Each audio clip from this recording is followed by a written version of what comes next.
Good afternoon, Vibal, and welcome to our preschool webinar series. For today's discussion, our topic would be on the importance of socio-emotional well-being during early years. Before we begin, take note of the following reminders. Make sure you are registered to the webinar to have your e-certificate of participation. Visit certificate.vibalgroup.com to generate your proof of attendance. Place your questions on the comment box allotted during the session, and they will be addressed by our speaker later on. Share the video using hashtag LearnAs1PH as our official hashtag to our Vibal webinars. Experience learning, Vibal. And now, to proceed with our session this afternoon, it is my pleasure to introduce to you our distinguished speaker. She is a fellow of the ILEP Fulbright programs and currently affiliated with the Colegio San Agustin Bacolod, functioning as the principal of the Basic Education Department. Ladies and gentlemen, please welcome our speaker for this afternoon, Miss Donna Banatikla. Thank you, Miss Kia. Good afternoon, everyone. Good afternoon. Okay. Naririnig na po ba ako? Good afternoon, teachers. How are you? I'm happy to be back here at Vibal for another meaningful session, not only for parents, but not only for teachers, but at the same time to our parents. Kamusta po ang ating situation sa ating mga bahay-bahay? Kamusta po ang ating mga inset na nangyayari ngayon sa ating eskwelahan? I hope that we are doing well and our preparations at the same time. I know ang dami-daming teachers ngayon na nasa bahay na gumagawa rin ng mga different modules and everything, and also taking time also to be with their families.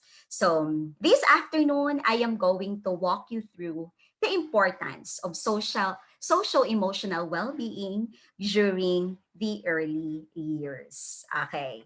And of course, like you po, I'm also a mommy and a teacher and functioning also as the principal of our school. So I know how it feels to work from home and how to juggle time between work and family time. Okay? But of course, I'd like to greet our friends from Matatalahib National High School. Nawawala ako. Okay. Sige. Matatalahib National High School sa Tarlac, and our friends coming from different schools, public and private schools. Okay? Sige. Now,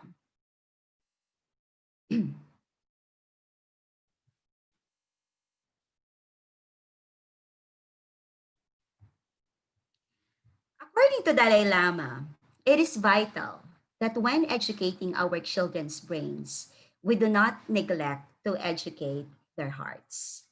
Education is not only educating the minds, but as well as formation po of our hearts.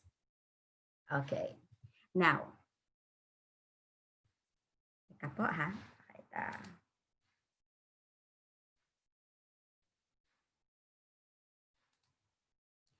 I know na naaalala natin ang batang ito sa isang mga commercial. Bulilit, bulilit, sanay sa masikip. Di ba?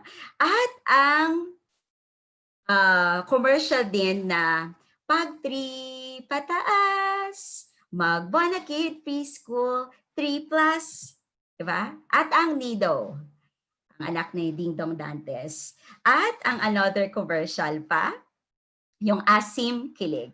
Kung makikita natin, ito ay mga different phases ng ating mga kabataan. Di ba? Ang mga bata sa atin, lalo-lalo na sa Pilipinas, we've got so many opportunities for them to play. And preschool is really very, very important sa milestones ng mga bata. Very, very important po. Di ba? And sa ating mga teachers all the more, lalong-lalo na tayong mga preschool teachers. I think ang pinakamasayang classroom ay ang classroom ng mga preschool. I've experienced spot working with preschool teachers and preschool children. So I know how it feels inside the classroom. And all the more, the challenge right now is to work from home and seeing our children virtually.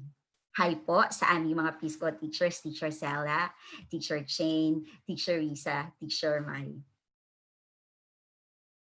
Okay.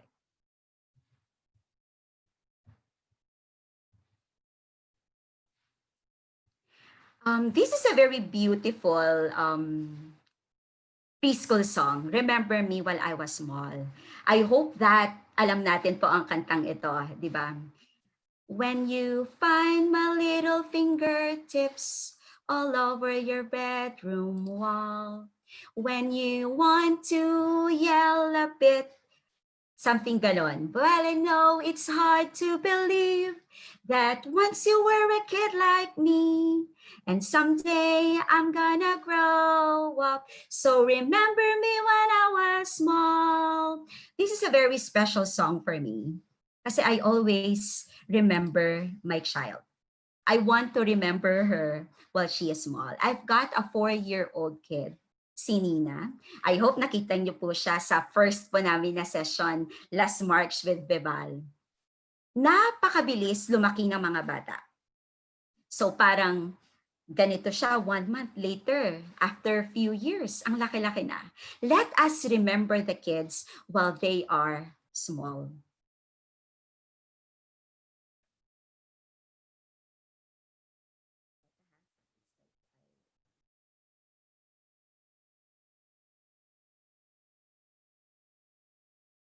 In preschool, ang dami-dami nating natututunan as teacher.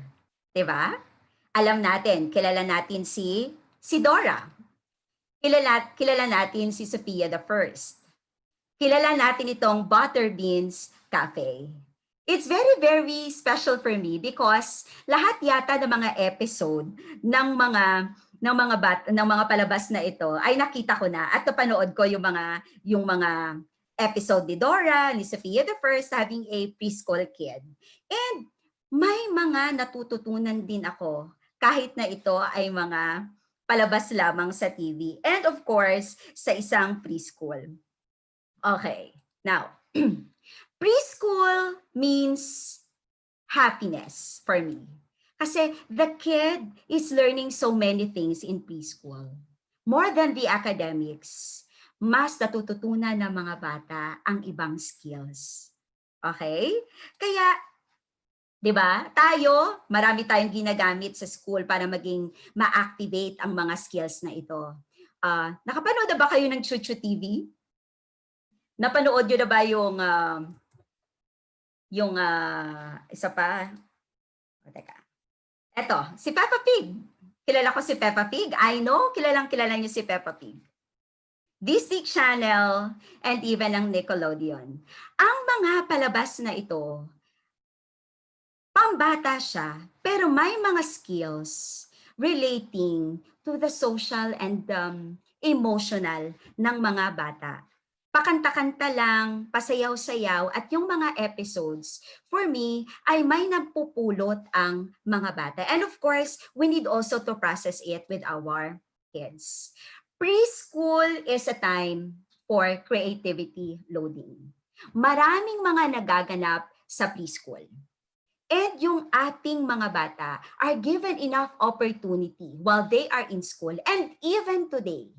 Naglo-load ang creativity ng mga bata sa bahay with the assistance of our parents. With the new normal, we should establish collaboration between school, parents, and teachers. Let us always remember, teachers and parents, children's emotional well-being during their early years has a powerful effect on their social relationship. Ako, naniniwala talaga ako dito. Diba? Let us look back. Yung ating mga karanasan while we were young kids. Diba? Yung ating bang mga pinagdaanan nung tayo'y maliliit pa. Can you still recall? Because I can still vividly remember those activities na ginagawa ko nung bata pa ako. And that experience of mine contributed sa akin as a person right now. Our well-being nung tayo'y mga bata pa ay mag-e-effect talaga sa atin, especially with our social relationship. Kaya for me as a mother, I always looked into ano ba ang nangyayari sa anak ko. As a teacher, I get to see also my experience as a parent. Iba talaga pag ikaw teacher, and then may anak ka rin kasi nakikita mo how these theories are put into practice. So let's look back. Ano ba yung mga nangyayari sa atin noong tayo'y mga bata pa, and how did it affect us as individuals that we are right now? Okay? Sige.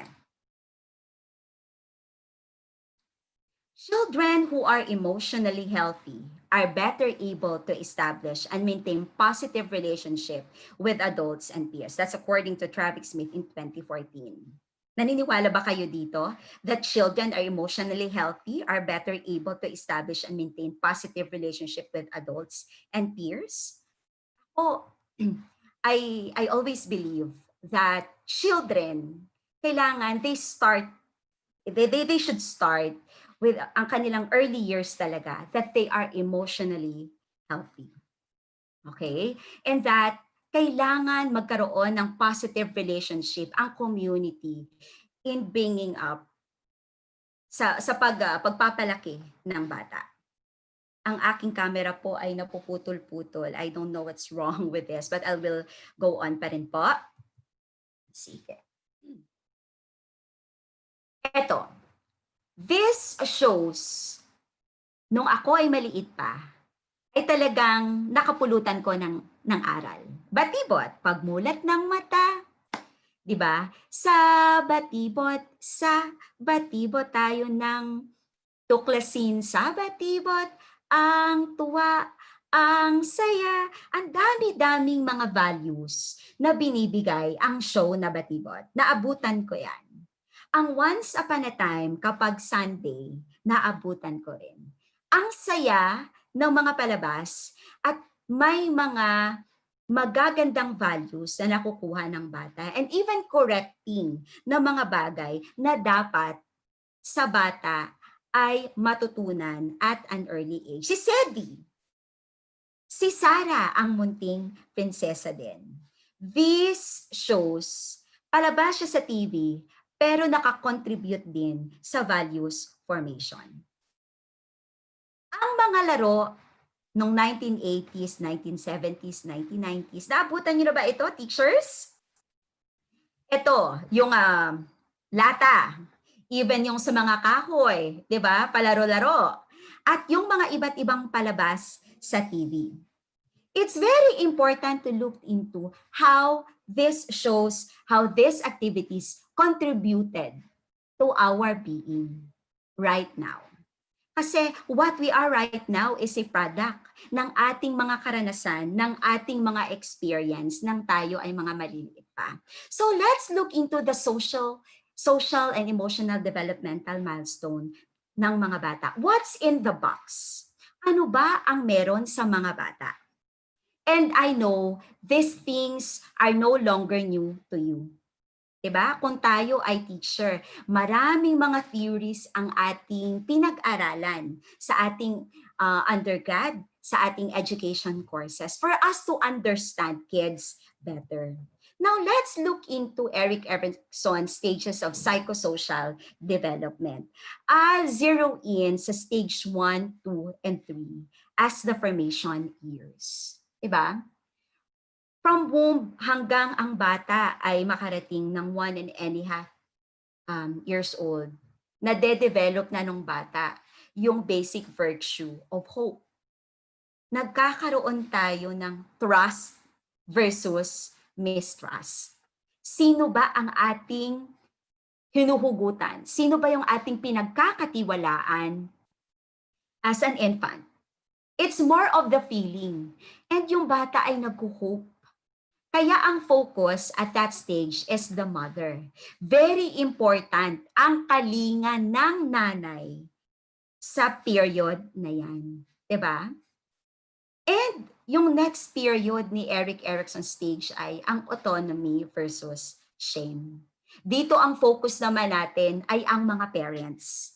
Ano ang ginagawa ng mga parents? At nade-develop sa mga bata ang basic virtue ng will.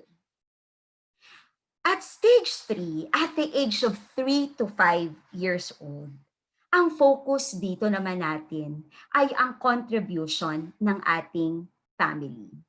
And ang naiisip ng mga bata, the basic virtue na nalearn sa ganitong stage ay ang purpose. Ang purpose nila.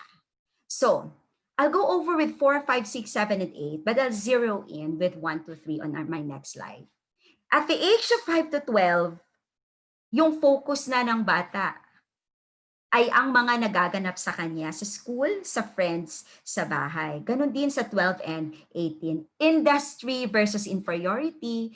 So, nahanap na yung bata yung competency. At the age of 12 to 8, ang stage naman nun ay ang identity versus role confusion. So, ang basic virtue sa age na yan ay ang fidelity. Sa age 18 to 40, medyo ang hinahanap na natin, basic virtue natin ay ang love. Kaya yung psychosocial natin dito is intimacy versus isolation. At stage 7, between 40 to 65 years old, naghahanap na tayo ng kalinga, care. Kaya yung stage na ito is generativity versus stagnation. And at the age of 65 and up, it's more of an ego integrity versus despair. And our basic virtue is wisdom. But I'll walk you through on the first 3 stage as very important stage in the development of social and emotional development of preschoolers. Now, trust versus mistrust. Will someone come for me? If somebody comes to the rescue, the child feels, oh, this person, I can trust this person. And most of the time, nanay yan. Diba? Kaya kapag may mga babies, usually pag kukunin mo yung baby, titingnan ka pa muna ng baby at titingnan kung face ba ito ng nanay ko, voice ba ito ng nanay ko.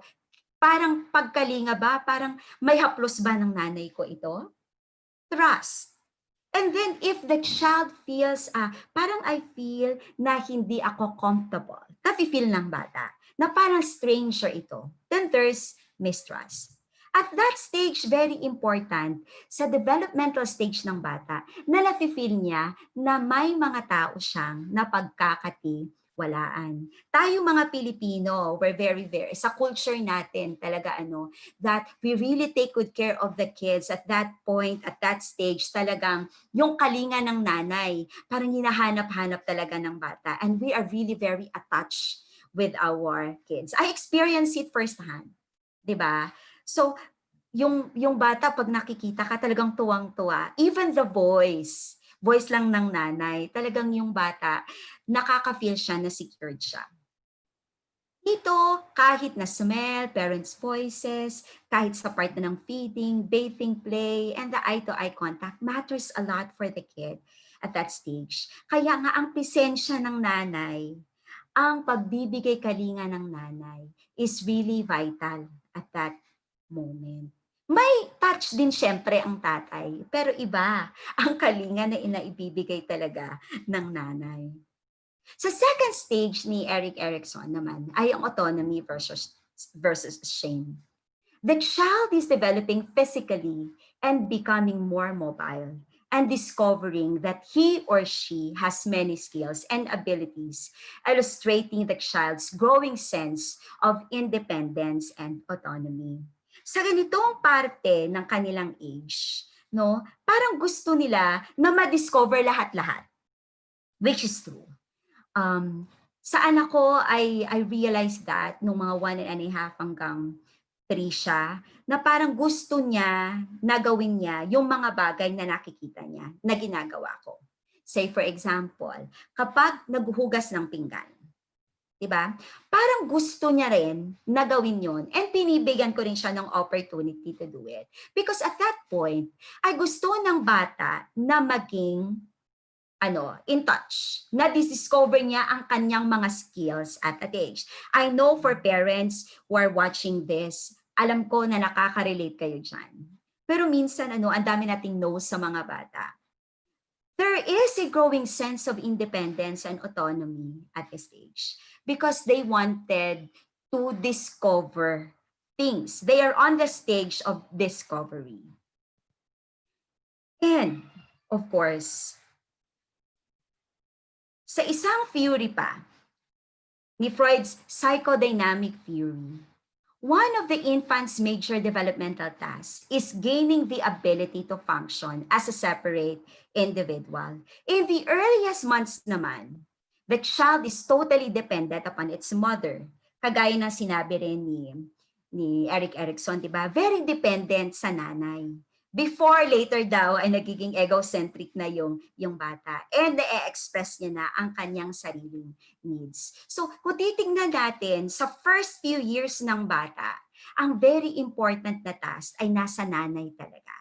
The child is really very dependent sa kalinga ng kanyang nanay.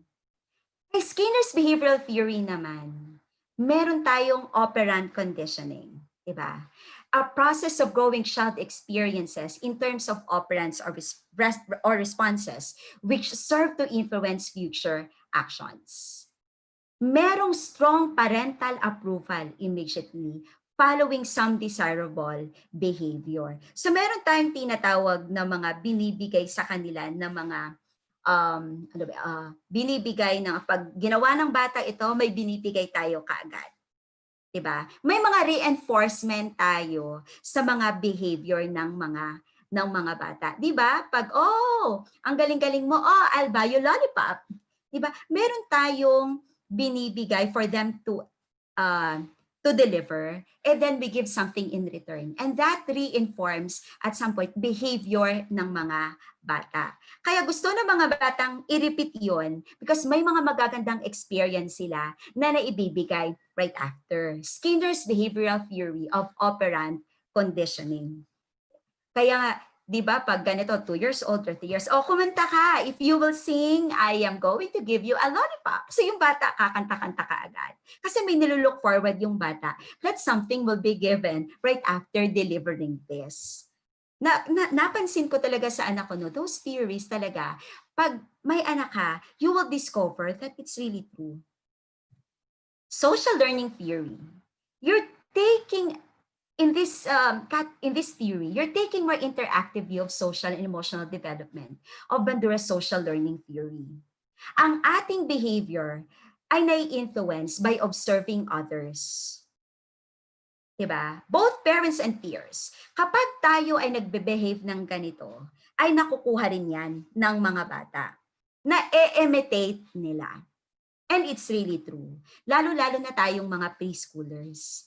Kapag tayo ay kumakanta sa loob ng classroom, na-imitate tayo ng mga bata. Kaya napapansin ko, halos lahat yata ng mga preschool teachers are very good when it comes to singing, dancing.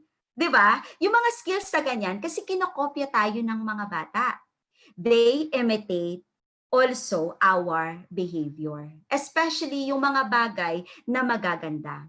Kaya as a parent, it's very important for us to be very, very sensitive also sa ating mga galaw sa loob ng bahay. Even on those words na ginagamit natin, even sa mga facial expression na meron tayo.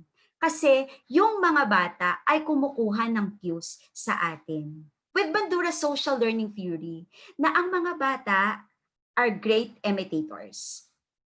Kapag ang mga bata right now are learning from home, it's very, very important for us parents also to showcase, to deliver, and ipakita sa mga bata yung mga bagay na kailangan nilang kopyahin. Hindi pwedeng sabihin natin, just follow what I say but don't follow what I do. Hindi yan.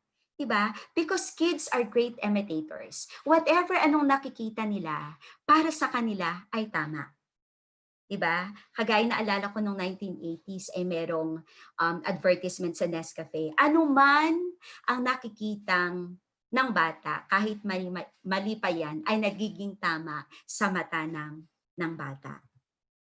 Another theory involving social and emotional development is Vygotsky's social constructivism. Ini-emphasize dito yung mga other social factors. We are learning from social interaction. Diba? Especially yung mga bata, nagle-learn sila when they interact with other peers, when they interact with other people, when they interact with family members.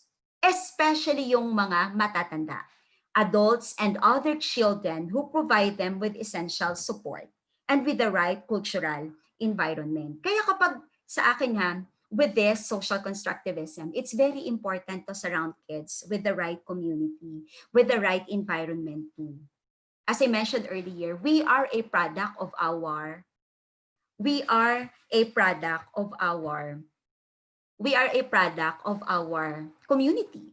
We are a product of our society. We are a product of our family. A child will always be an extension of his or her family. If you are giving, if you are in a classroom, those kids, hindi lang sila bata per se. Sila ay mga anak ng kanilang nanay at tatay. They represent their parents, their mother, their father, even for significant adults sa kanilang paligid. Kaya always, for kids, for parents staying at home, for teachers now at home, always provide support and with the right environment for kids. Okay? Sige. That's Vygotsky's social constructivism. Pasensya, yung video ko ay namamatay every now and then. I'm trying to fix it. Okay. Now, for preschool, may mga different age tayo. 'Di ba? Especially when they are starting to enter nursery. When they start to enter nursery. That's my daughter, Nina. At the age of 3, 'di ba yung entry natin? That's the time na nag-birthday siya nung hindi pa nag-lockdown dito sa Bacolod City. And those are her friends, Bree, and other kids. Medyo maliit ang picture, hindi ko medyo nakita. That's the circle of friends of Nina. At age 3, parents and teachers. Sa ganitong stage, kids copy adults and friends. They copy nanay, tatay, kapatid, tito, tita, lolo, lola, and teachers. They show affection for friends without even prompting. Diba? They love hugging. Kaya nga naalala ko yung yung sa trolls. It's hug time! At age 3, it's but normal that kids are affectionate.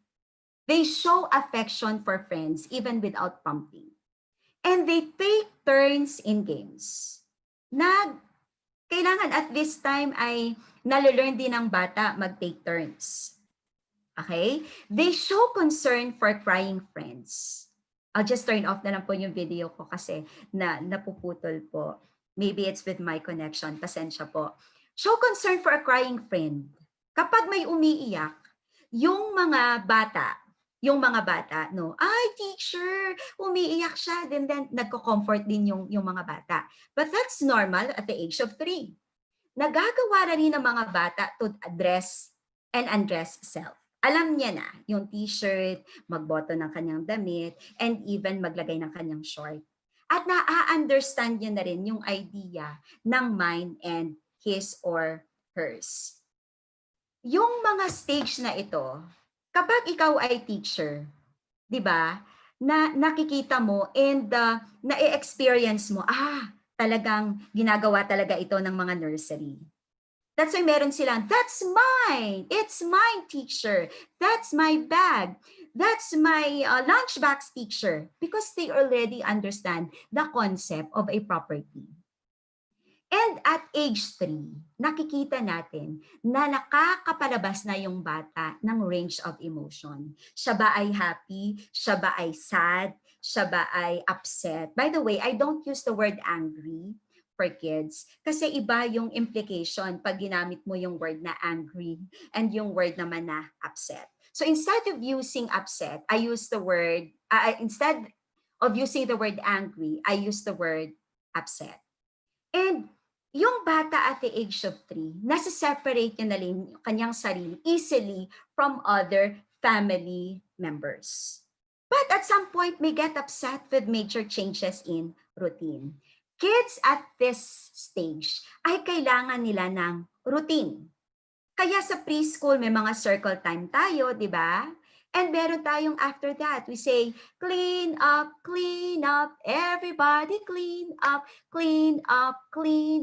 every boys and girls, clean up, everybody clean up. Because yung routine, kailangan nating i-establish sa mga bata for them to understand na eto, nag-shift na tayo from one activity to another. Kaya kapag may mga major change tayo ng routine, especially kapag may mga activity, may ibang mga bata na they find it, especially pag nalilate sila sa mga activity, may mga bata na nafe-feel upset. May mga bata na kailangan nandoon na before mag-start ang program kasi iba yung kanilang conditioning din. So ibang bata hindi pa ready for a big crowd. So pag may mga major changes sa routine nila from the classroom to a gym, pwede silang ma-upset, 'di ba? Because there's something going on with their social and emotional stage at that time. Okay? So kapag yung bata umiiyak dahil ayaw niyang pumunta ng stage sa first time niya na mag-practice, don't be upset. Kasi ang mga major changes, normal lang na feel yung mga bata na anxious. Okay? Age 4. At age 4 yung mga bata, they enjoy doing new things. They explore. That's me and my daughter Nina. They enjoy doing new things. And they are more and more creative with make-believe play. Dito, na-observe ko sa anak ko, kapag may ginagawa siya, gumagawa siya ng bahay-bahay, ng mga karton, and then lahat yata ng mga blanket namin na ilagay niya na. Lahat ng mga toys niya, ginagawa niyang para mga members of the family. Because they have this make-believe play. Nagme-make-believe sila. And they would rather play with other children than alone. Gusto nila ng may kalaro. And it's really a very big challenge for me. Kasi isa lang si Nina. And dahil wala siyang kalaro, so I have no other option but to be a playmate to my child. Diba? At this stage, on this age, kailangan ng mga bata ang kalaro. Which is why na ilalagay natin sa preschool ang ating mga anak to play with other kids. Ngayon, with the virtual online classes, pwede rin silang makipag-usap virtually, di ba? Pero if you have time, if you have neighbors na pwede rin makipag-usap sa kabila or makipaglaro, if pwede na sa area nyo, or may mga cousin siya, let them play. And because at this age, nade-develop nila ang skill how to cooperate with other kids. It's but expected. They will learn it if they are given opportunity. At age 4, they play mom or dad. Diba? Kaya may mga bahay-bahayan sila. And sasabihin, I am now the mommy. At yung mga damit ni mommy, sinusuot niya. Yung damit ni daddy, sinusuot niya rin. They play mom or dad. And then meron pang mga kitchen, di ba? Kasi ini-imitate nila ano yung bahay-bahay. Kaya sa bahay meron akong maliit na kitchen, may bahay-bahay din si Nina para makita niya na ito yung simulation ng bahay-bahay.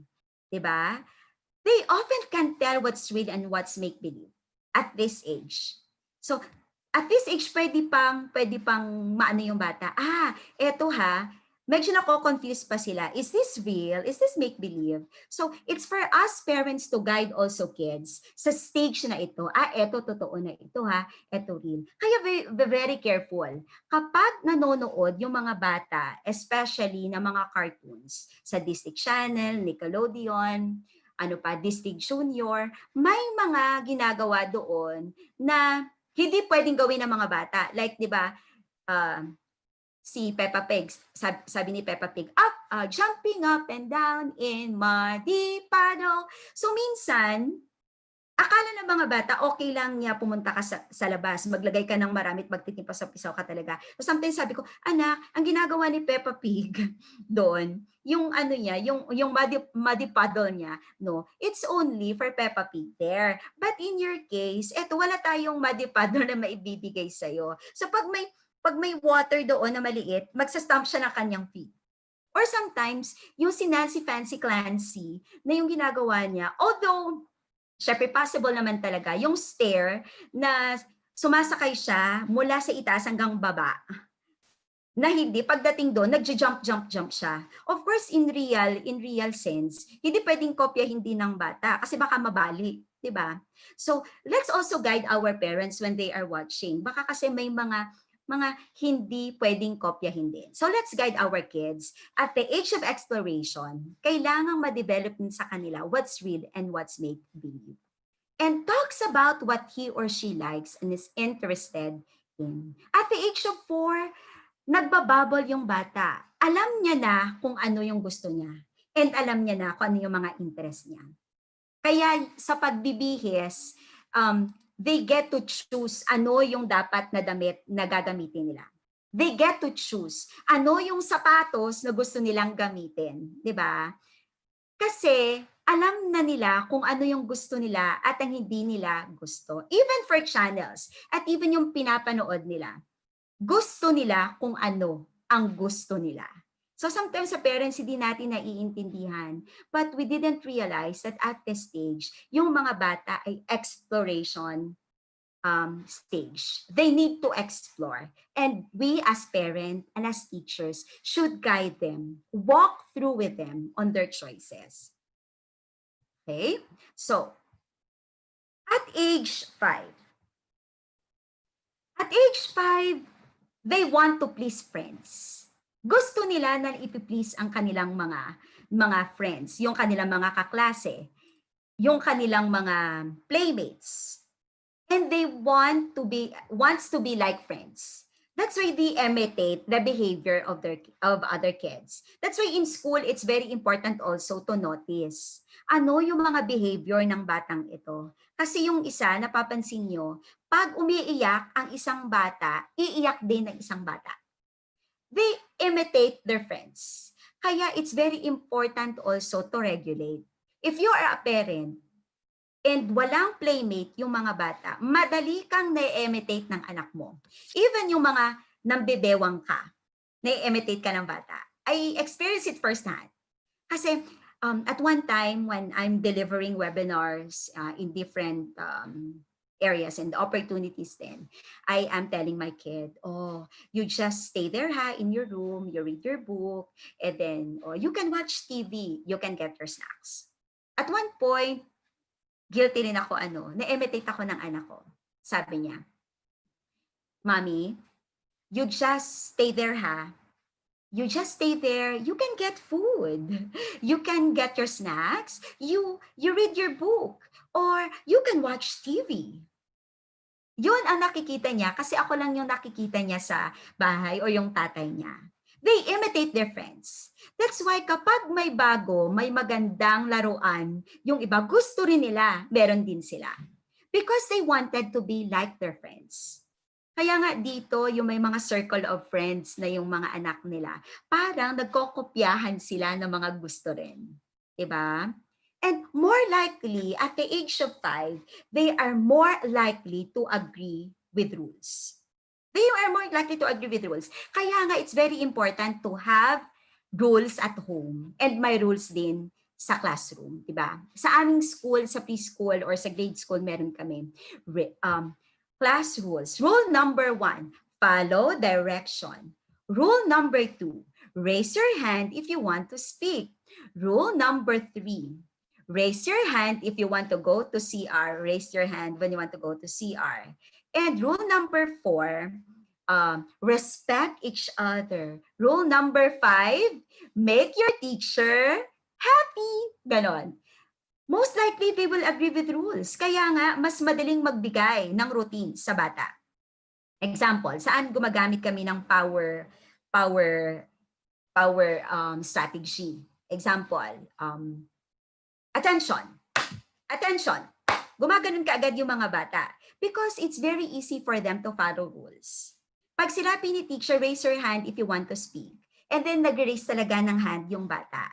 Pag may routines, pag may mga set ng rules tayo, especially sa bahay din, right now, as a teacher and as a parent, kailangan may mga ground rules tayo because most likely, they are going to follow. Diba, teacher? And the kids need certain direction. Kasi pag ang bata lumaki na walang boundaries and rules, they develop a sense of, okay lang yan pag ganito. So let us agree with rules as well. Ano ba yung agreement niyo sa bahay? For example, ano ba yung mga bagay that husband and wife, mommy and daddy should agree para parehas kayo ng interpretation and pag-relate sa bata? Pag sinabi ni tatay na hindi, dapat yung nanay should make the child understand bakit hindi. Hindi yung gusto ni tatay, hindi naman gusto ni nanay. You should agree with rules. Okay? And at age 5, most likely the child wants to sing, to dance, and to act. Gustong-gusto niyang sumayaw, gustong-gusto niyang kumanta. Preschool, alam ko, ang dami-dami nating skills as preschool teachers. Magaling tayong kumanta. Diba? Oh, Mr. Sun, Sun, Mr. Golden Sun, hiding behind the tree. These little children are asking you. Pakanta-kanta tayo, it's sing and dance, and even acting. And it's very important also when we are giving circle time and even we are having a time for storytelling, our facial expression matters also. Kasi nai-interpret ng bata din. And nakukuha nila, na-imitate. And so, nalalearn din nila yung skill. Siguro, growing up sa aking preschool, my teacher, Mrs. Guanzon, she's very, very good when it comes to singing. So, we are always starting our class with a song. So, lahat ng mga kanta na nadadala ko sa bahay, nakakanta ko. And even yung mga facial expression, yung mga nangyayari sa butterfly, the butterfly! Yung facial expression ni teacher at yung mga pagpa-flap ng wings, na-aak ng bata, ni-imitate. Kaya I understand na mas mahal minsan ng mga bata yung kanilang mga preschool teachers kaysa sa kanila, no? Mas napapollow nila yung mga preschool teacher than their parents because they relate. At nakikita nila and na-express nila ang mga selves nila. At this stage, kailangan ma-explore ng bata that part of their development. And aware na yung bata sa kanyang gender. Ako, I am a boy, I am a girl. My kid, as I mentioned, 4-year-old, sabi niya, pag may visitor sa bahay, sasabihin niya, Mommy, is he a boy or a girl? He's a boy. Tapos yung mga, yung voice, yung ang manner, nakikita niya, babae ako or lalaki ako. Aware na sila sa kanilang gender at age 5. And at age 5, medyo hindi na natin sila minsan na nauuto because they can tell what's real and what's make-believe. Okay? They can tell. Kaya yung mga ginagamit natin should always be realistic. Ang mga example na binibigay natin sa class should also be realistic and applicable because those tender years, yung kanilang sense of curiosity talagang bombastic. Kaya mas maganda ng mga real-life example, real-life na mga situations ang naibibigay natin sa mga bata. Diba? Shows more independence at this stage. And is sometimes demanding and sometimes cooperative. nagde-demand na yung mga bata, especially sa mga parents nila. I think it's a very big challenge kapag nagpapalaki ka na bata na siya lang mag-isa. 'Di ba? Solo na anak. Because iba yung atensyon na ibibigay sa bata na siya lang, and iba yung atensyon na ibibigay ng mga parent kapag marami siyang anak. So, mag-iiba rin yung socio-emotional na pinagdadaanan ng batang mag-isa lang and yung bata na maraming mga kapatid. Iba't iba yung kanilang mga life experiences. Nade-describe na ng bata ang kanyang feelings at age 5. Pero they are also very sensitive to the feeling of other people, of other kids. That's why sinasabi natin at this stage, nakakapagpakita na ng self-control ang mga bata. They can manage already their feelings. Okay? So, I know, alam na natin ito if we've been working for kids for so long a time. Nakikita na natin at napapansin natin yung mga experience ng mga bata. And para sa atin, ay oo, alam ko sa mga comments right now na nakikita ko that you can truly relate sa mga experiences as a preschool teacher and also as a parent and as a mother. Okay? Now,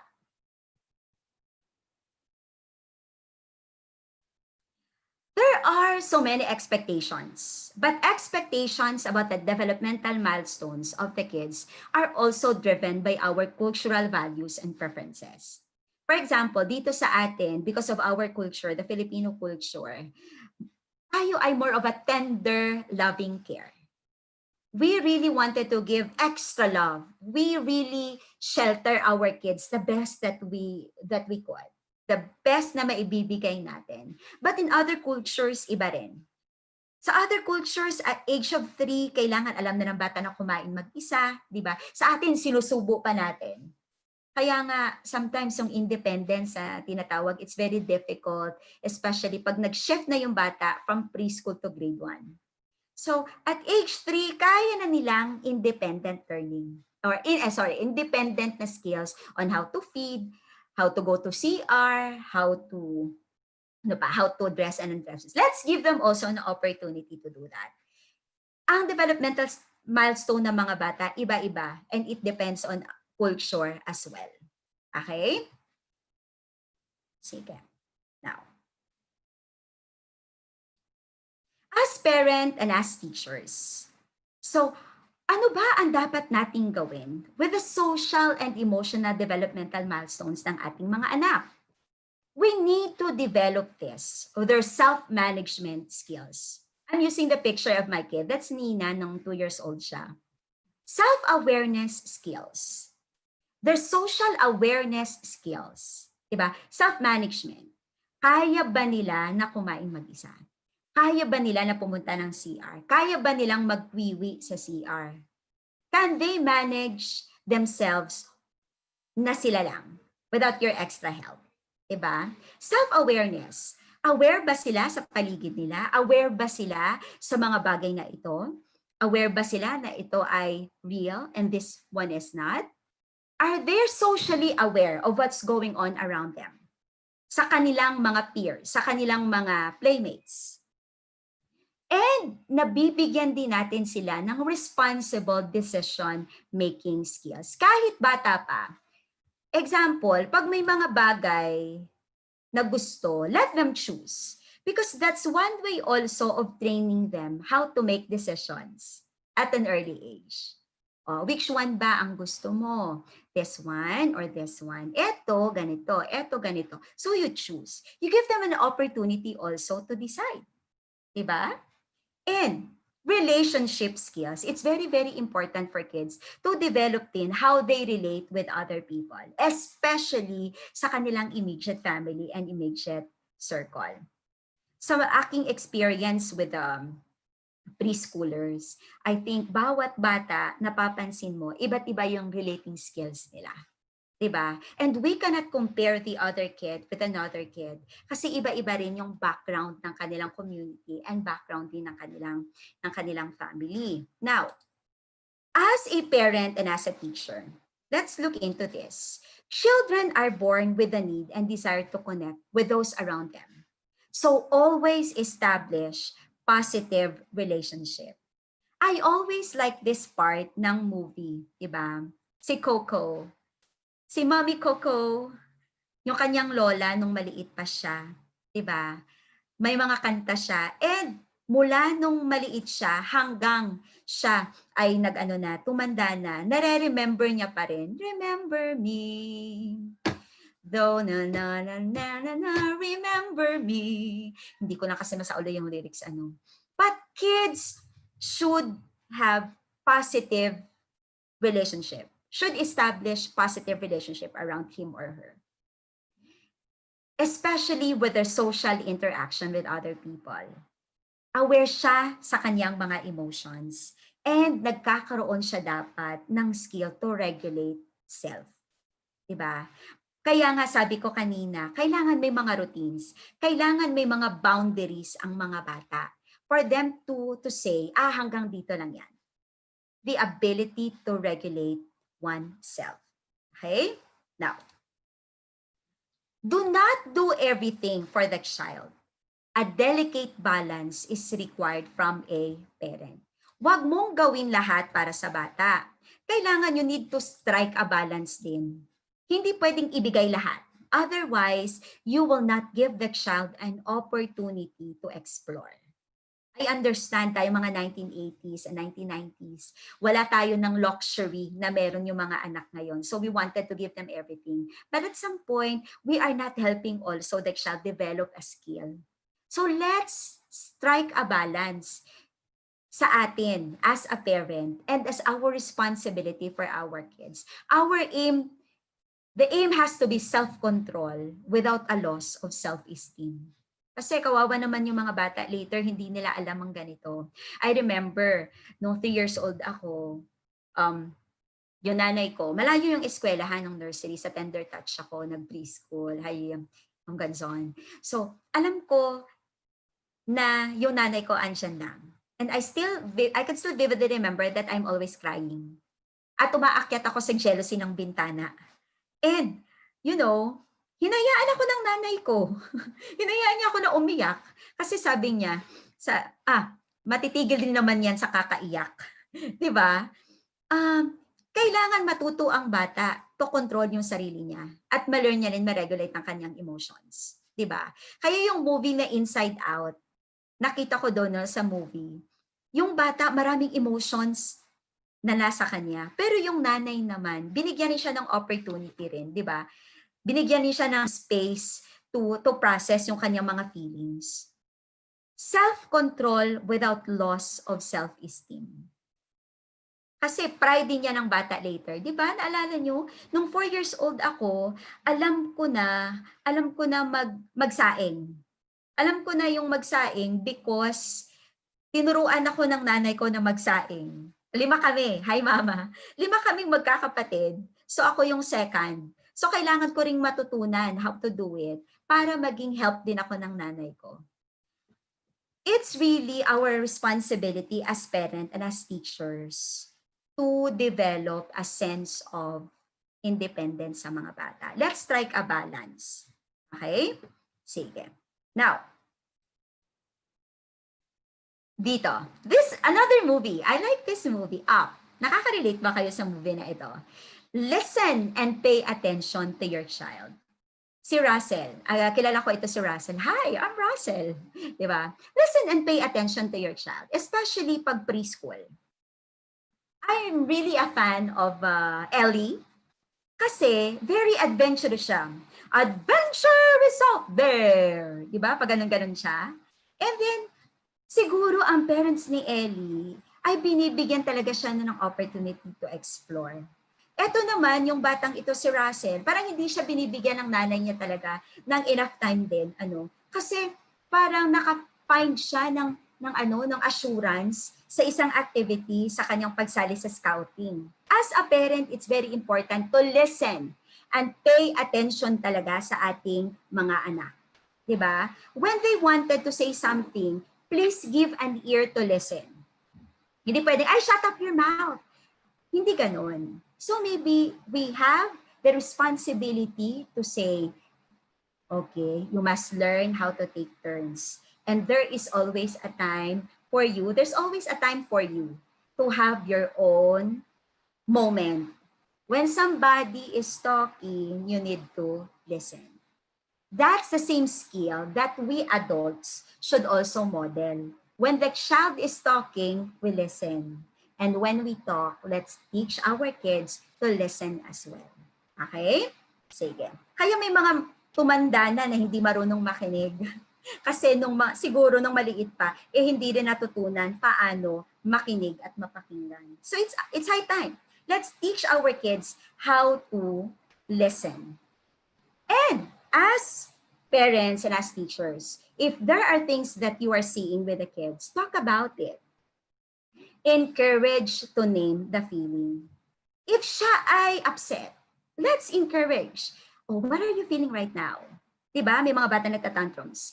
Pero let's process it. Oh, bakit ka ba upset? Bakit ka nagtatantrums? Let them talk about it. Encourage to name the feeling. And have a clear rules of expected behavior. What do you expect? Di ba kaya sa preschool sinasabi natin, kids, attention, attention, we are going outside. So please, what are the things that we need to remember? Number 1, do not say, do not break. Kasi that is a negative word. Say, always, diba, put the hands here at the back and follow your classmate. As much as possible, do not say the word do not. Diba? Let's use another word so that hindi makapag-stick yan sa bata na ganon. Have a clear rules of expected behavior. We are going to the museum, say for example. And kapag ikaw ay nanay, we are going to the mall. Set an expected behavior. We are going to buy something. We are going to buy one toy only. Isa lang. Ulitin. Ilang toys? One. One lang talaga. So, para yung bata, may mga expected behavior ka right after. And always praise your child. Diba? Hindi man magaling ang ibang bata, hindi magaling sa academics, pero baka magaling siya in other areas, especially with expected behavior. Always praise your child. Diba? Tayong mga adults, gusto rin natin na namomotivate tayo. And we are being praised, diba? Nag-a-add yan sa ating feeling that we are, diba? Ay, pinagkakatiwalaan tayo. And, of course, play and friendship. Build skills that help his or her to build friendships. Bigyan ng opportunity ang mga bata to gain friends. Kung wala man, di ba, kapag lalo na ngayon, ECQ, GCQ man yan, hindi nakakalabas yung mga bata. But you as a parent can play as a friend. Di ba? You are a mother, a father, but you're also a friend of your kid. So, skills like sharing, taking turns, cooperating, and listening should be discovered and developed sa kids. And even managing disagreement. Kapag may nag-aaway na mga bata sa classroom, kapag nag-aaway ang mga cousins, especially preschool na mga age, let's process also, watch them. Paano ba nila nare-resolve ito? Diba? Kasi yung mga away bata, nare-resolve din nila yan kapag binigyan sila ng opportunity. Mag-iiba ang takbo if tayong mga parents ay sumasali. Kaya yung minsan, kapag may mga bata na nag-aaway, let's also listen to them. And let's give them an opportunity to resolve their own conflicts. Diba? Kaya nga may nanay, pag marami kayong mga magkakapatid, yung nanay nyo pag nag-aaway, diba hinahayaan muna kayo. I experienced that. Hi, mama and papa. Kapag nag-aaway kaming magkakapatid, si mama at si papa tumitingin lang. And then later, kapag hindi na talaga doon papasok. And then you process. How do you manage this agreement? Not to the point na may pinapanigan ka. Let them hear, yung mga bata, to hear both sides of the story and let them discover sino ba ang kailangang mag-say ng sorry. At yung isa, I know, pag preschool, pag sinabing sorry ng isa, sasabihin ng isang bata, sorry, and then mag-hug sila. Diba? Play and friendships should be developed sa tender years. Kasi madadala ng mga bata paglaki. If they don't know how to resolve conflicts at a younger age, most likely, mahihirapan din sila to develop, resolve conflicts also kapag sila ay may edad na. Okay? Agree po ba tayo mga teachers? And of course, social skills. Get them a chance to play with others. Bigyan ng opportunity to play. As I've been mentioning it several times. Tayo, we can serve as playmates. Talking and listening are important skills. Ang mga bata, kailangan nilang matuto how to listen and how to take turns. Family meals can be a great time to role model skills. Diba? It's so sad that sa ating kabisihan din sometimes, diba, wala na tayong opportunity to sit down and eat together with our kids. But we are missing a very good opportunity because family mealtime is an opportunity to discuss and talk about, oh, how's your day going? Kamusta ka? Kamusta yung nangyari? We should always talk it out for the kids to develop a sense of, I trust my mommy, I trust my daddy, that whatever I say here, they will listen. We are developing kids who gives us all, di ba? They are more comfortable. We don't want to kids na being secretive sa atin, nagtatago ng sikreto because when they were young, we were not able to develop that skill. And it's very sad. No, with my experience working with kids and also especially sa mga high school, it's sad kasi lahat halos ng yung may mga problem ng mga bata, yung root cause talaga, yung hindi man root cause, no, yung may mga one thing is common eh. It's the presence of that parent talking with their kids. Hindi alam ng parent ang nangyayari sa kanilang mga anak because they didn't give them the opportunity na makipag-usap and to say what they feel. Parents, no, I hope that we still, with this ECQ, GCQ, with the coronavirus thing, we now have more opportunity to convert our family mealtime to talk about our day. Diba? Sabi nga ng Lucky Me, kainang pamilya, mahalaga. Alright? Sige. And of course, showing warmth and affection consistently. Magpakita tayo ng ating pagmamahal, ng ating affection, consistent. Hindi yung ngayon lang, mamaya hindi na naman, or bukas mag-iiba ako. Smile when you are greeting children. Always smile. Kaya mga preschool teachers are always happy. Teacher Sala, good morning kids! How are you today? When you are doing online thing, it's also very important to greet. I say, good morning, how are you? Good morning, friends, good morning. Good morning, friends, good morning. Diba? Smile when greeting children. And it's more authentic kapag yung teacher, nata-translate ni teacher sa mata. Iba yung experience. Kasi sa mata nakikita ang sincerity, di ba? Smile when greeting children. Preschool teachers are really very good on this. And appropriate tone of voice. Kailangan ng ating voice ay appropriate sa kids. Ang mga preschool, nakakakuha sila ng cue at yung sa tone of our voice.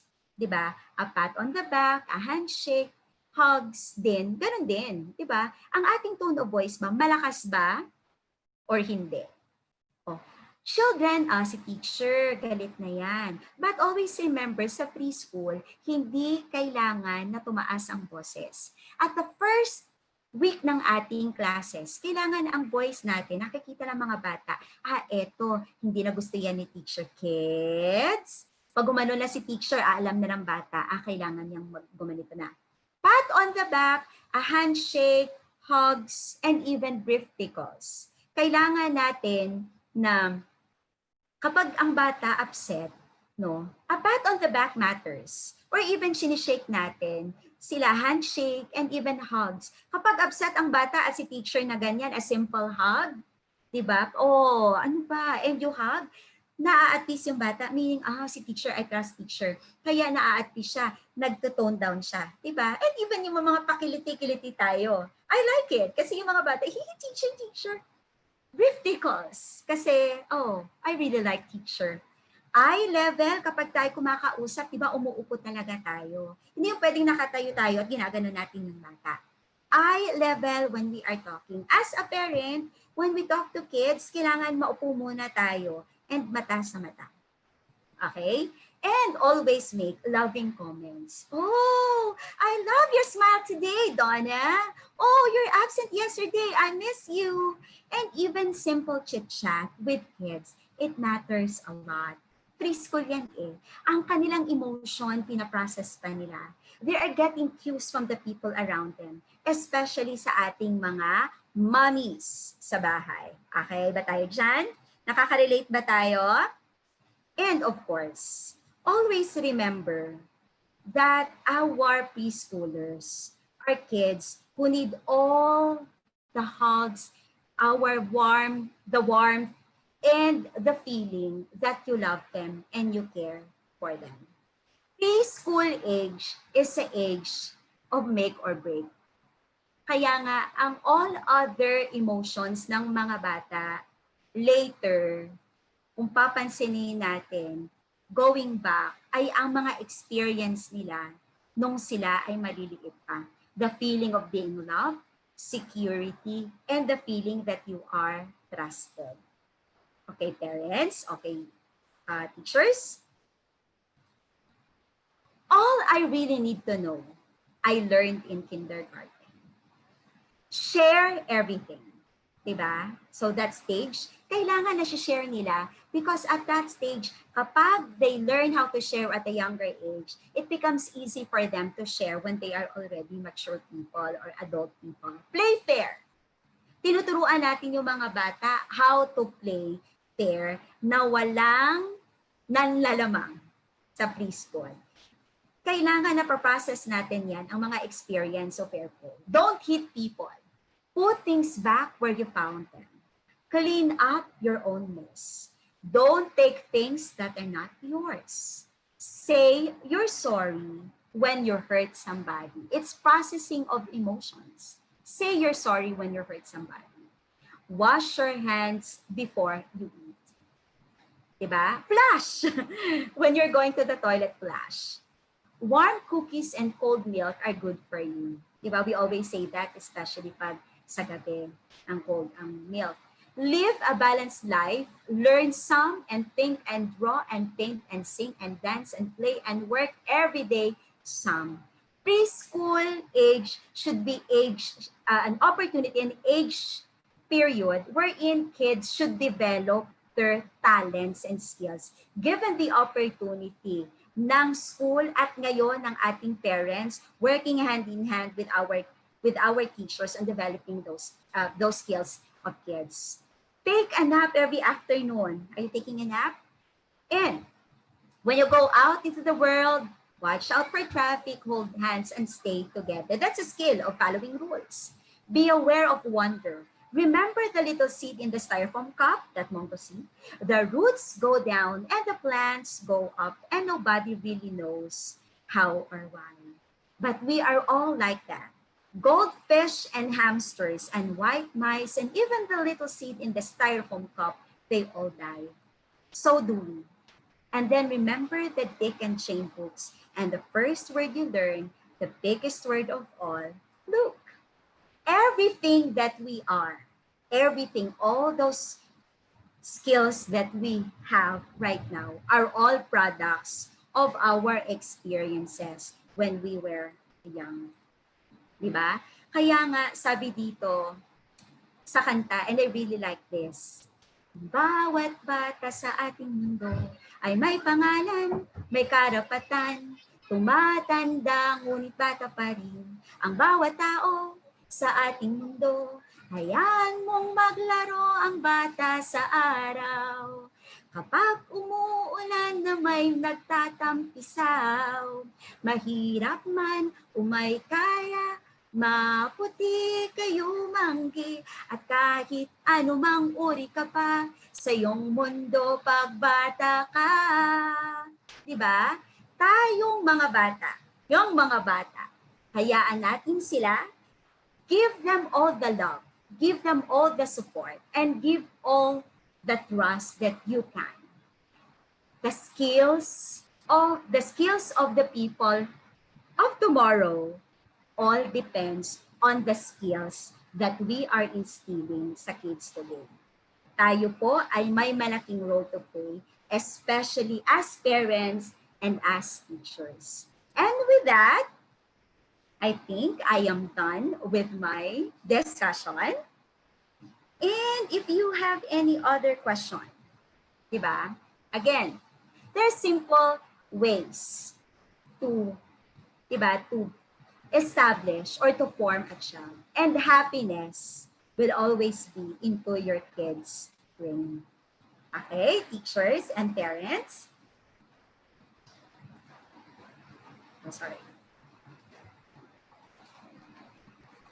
So again, if you have questions, we are going to entertain questions.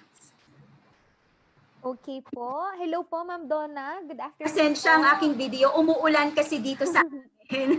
Nawawala. Malakas ang ulan sa labas. So medyo affected din ang aking signal. But I am going to entertain questions.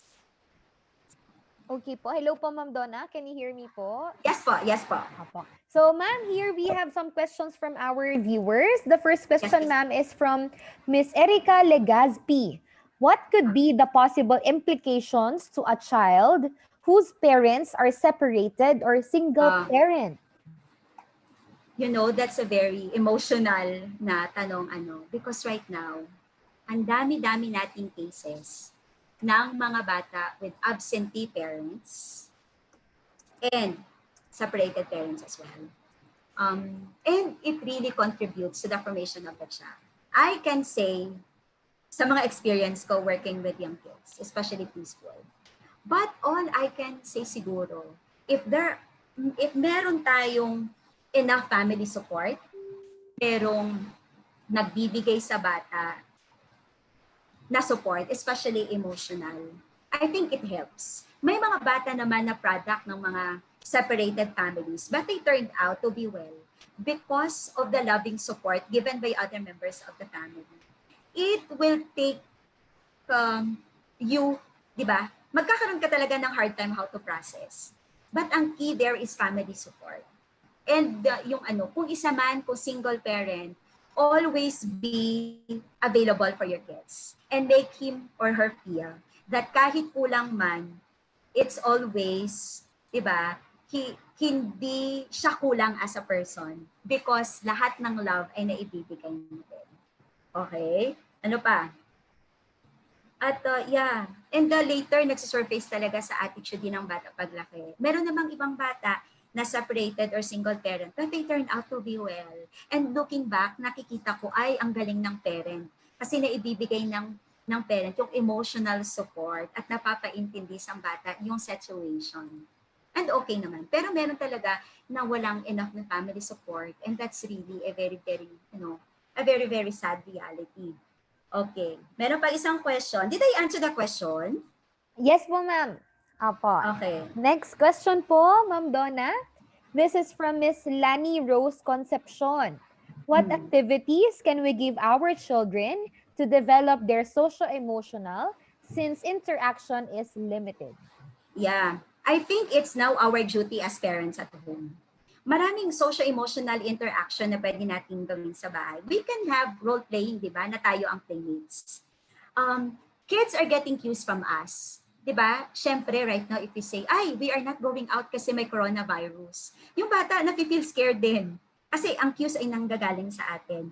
But our interaction right now is limited with other kids. But probably, virtual interaction might help.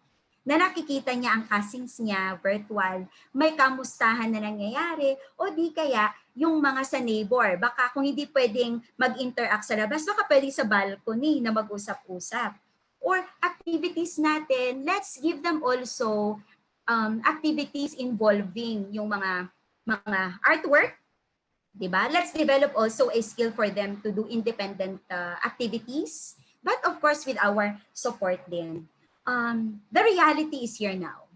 change is the reality, and our strategy is to collaborate what we can do, especially sa mga activities na binibigay ng school. Let's also help our school. Kapag may binibigay na activity ang school, let's also partner with them.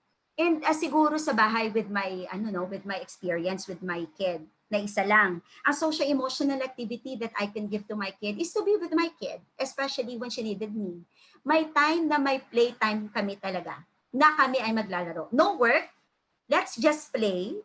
Ang dami-daming kitchen set na pambata na naglalaro-laro. Gawa-gawa kami ng salad. Yung salad niya ay ang mga biscuits niya. In that way, na-feel ng bata na hindi siya alone. Kahit na wala siyang mga kasamang mga bata, at least nandoon ako, kami ng husband ko to play with her. And of course, to make her understand that the reality na merong hindi pwedeng lumabas kasi may mga viruses sa labas pero pinapaintindi rin sa kanya na maybe soon ang virus ay mawawala. We just need to help ourselves and to protect ourselves as well. Diba? May interaction kailangan ang bata sa loob ng bahay. Kung wala mang kalaro, tayong mga parents ay pwedeng magbigay ng all-out support. Okay. Nakikita ko, Miss Kia. Yes po. Did I answer the question? Yes po, ma'am. Okay po. So, ma'am, let's move to the next question. So, let's answer, ma'am, the question from Miss Mary Ong. Ayan po. Hi po, ma'am. How to motivate and help a 4-year-old na mahiyain? Gusto ko ma-build confidence niya kasi may mga times po na kumakanta, sumasayaw siya. Pero pag ibang tao, hindi na niya nagagawa yung gusto niya. Yes, Ma'am Mary. Yes, Ma'am Mary. I can see that sa preschooler. Kasi hindi lahat ng bata, iba-iba yung kanilang coping, 'di ba? May mga bata na ayaw na talaga nilang sumayaw. Ayaw talaga nilang sumayaw. Kahit pilitin mo pa yan sa loob ng classroom, ayaw talaga. Pero pag sa bahay, mas comfortable sila. Which means to say, lumalabas yung other side ng kanyang pagiging bata kapag comfortable siya. Siguro one way na ma-develop yung kanyang pagiging mahiyain is to give them opportunity to talk. To give them opportunity to talk with other kids especially. Baka limited din ang interaction ng bata. So kaya nga pag preschool, pag bumalik tayo sa face-to-face, real talaga na silang choo-choo, di ba nagla-line sila papaso? That alone is an opportunity for them to relate with other kids. Yung pagiging mahiyain, malalearn niya ng bata. Kaya ang preschool is an opportunity to socialize with other kids. Right now, with this pandemic, let's give the opportunity to socialize with you and hayaan din natin siyang ma-explore ang kanyang ibang talents. Do not force kids na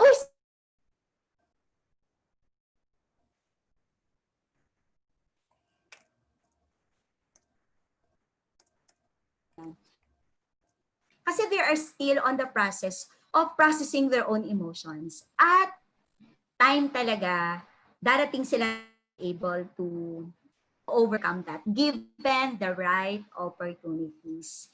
Ang mga bata mag-bloom sa right time nila.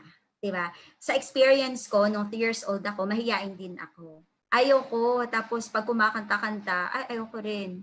Pero later siguro, with the help of the teachers and the help of the parents' motivation, you can do it. Huwag lang natin pilitin ang bata. Otherwise, magkakaroon yan ng negative effect sa bata. Ba't ako pinipilit? Ayoko nga, pag ganun. And let's give them an opportunity to explore. And let them see other kids. Kasi pag nakikita nila na okay pala, they will follow the same. Ang bawat isang bata, iba't iba ang experience. Iba-iba rin yung family background at iba't iba rin yung opportunities. Yung ibang bata na talagang ganito, siguro na-build talaga sa kanya mula nang maliit pa siya, ay may enough opportunities na siguro maraming kasama sa bahay at maraming interaction with other kids. Okay?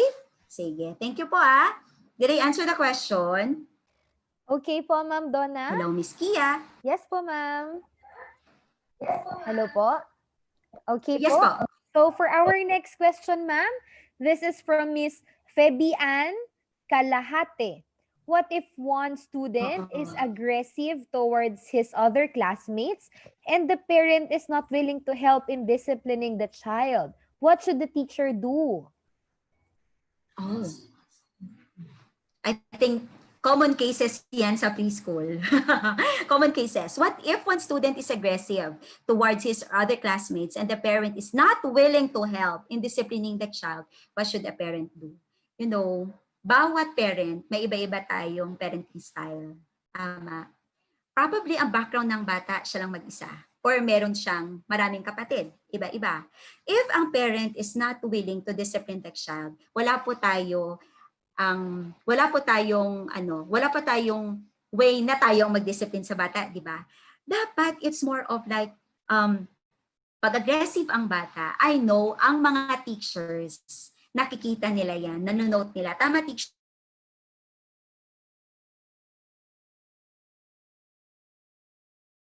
siguro, you should ask also the parent yung mga observations ng mga bata na need natin makipag-usap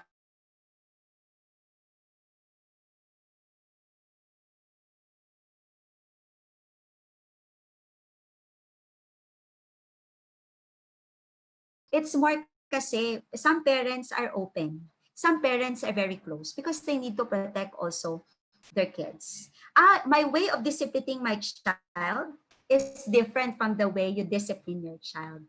May mga parent na hindi sila willing to help, probably hindi nila na-develop ang skill din how to discipline their own child. Kaya nga sinasabi ko, important talaga na may routines ang bata at meron siyang nakalakhan na rules sa bahay because it will be very easy for parents to discipline the child, structure ang bata of good behavior to imitate, which one is not good to follow and which one is not good to follow. Diba? May mga good at may mga not so good to follow. It's more of the processing. But I think in many cases, may mga batang talagang aggressive. But probably at some point, kapag ito naman ay tuloy-tuloy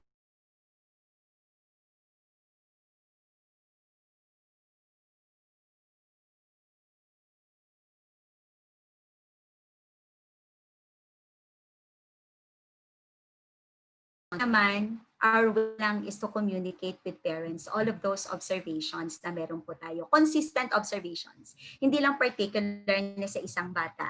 So, kailangan ma-establish din natin sa parents yung ano yung common, ano yung palaging pinapakita ng bata for us to call parents na mga behaviors na siguro would need help from their end also for us to intervene. What for? Na tayo ay teacher and parent, diba? We need to collaborate to help the child. And if they need help, then we should also communicate, diba? Sige. Thank you, Ma'am Feby. Okay po, Ma'am Donna. Then for our last question for this afternoon, this is from Mm-mm. Miss Chubby Chin GPS. What Ganda lang pangalan, Chabichin. Ayun po, ma'am. So, ma'am, what other reinforcement can be given po sa mga batang feeling isolated because of bullying?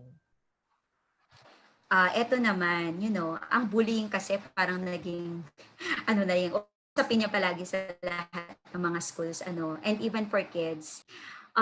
Siguro, ang mga bata, if you feel as a teacher na nabubuli na, I think there's consistency. Anong bullying ba ang nakita mo at na-observe mo? At consistent ba ang ginagawa? Kasi baka yung ibang bata, yung minsan kasi pagiging bata, yung ang bullying kasi 'di ba consistent. Pero kung consistent na talaga and you feel na nabubuli na talaga yung bata, no? As a teacher, may malaki kang role to play. Do not let the child feel na alone siya. As a teacher, that's your sole responsibility. Kasi ikaw yung nakakakita, ikaw yung mas mature, at ikaw ang nakakakita sa whole scenario kung nabubuli ba or hindi ang bata. So as a teacher, do not leave the child na isolated. Kung walang nakikipag-usap at walang pumapansin sa bata, be there for the child. And always, look for opportunities to process. Kung nabubuli ang bata, siguro may mga circle time tayo or may mga stories tayo na pwede nating i-inject for kids to understand. Kasi ang pagkakaintindi ng mga bata sa kanilang tender years, hindi pa ganun kalawak sa mga matatanda na, di ba? So if you feel that the child is isolated and if you feel that the child is being bullied, be there for the child and process the child. Let the child talk. Let the child communicate kung ano ang feelings niya.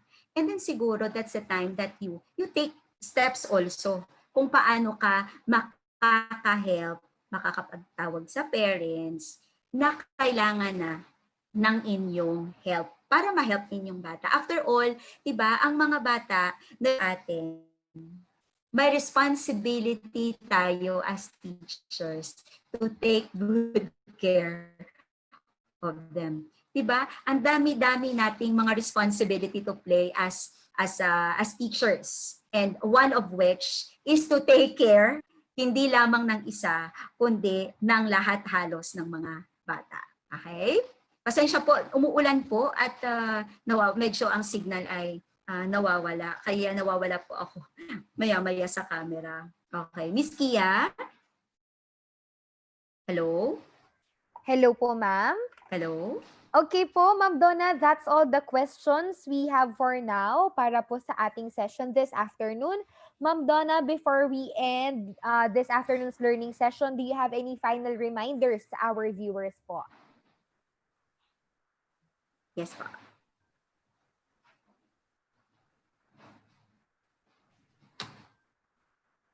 Hello po, ma'am. Yes po. Ayan po. Ma'am Donna, before we end the session, do you have any final reminders po or guidelines for our viewers this afternoon po? Yeah. So siguro for us to navigate and make our experience as preschool teachers and as parents, siguro this webinar series for this week will be very, very helpful for us as a guide as we embrace the new normal, as we embrace also our roles as teachers and as parents. We are all in this together. Pandemic is giving us an opportunity to be with our kids at home, to learn from home. But let us always seek the help of our teachers. Let's also seek the help of our school in making things successful, in making our learning fun at home.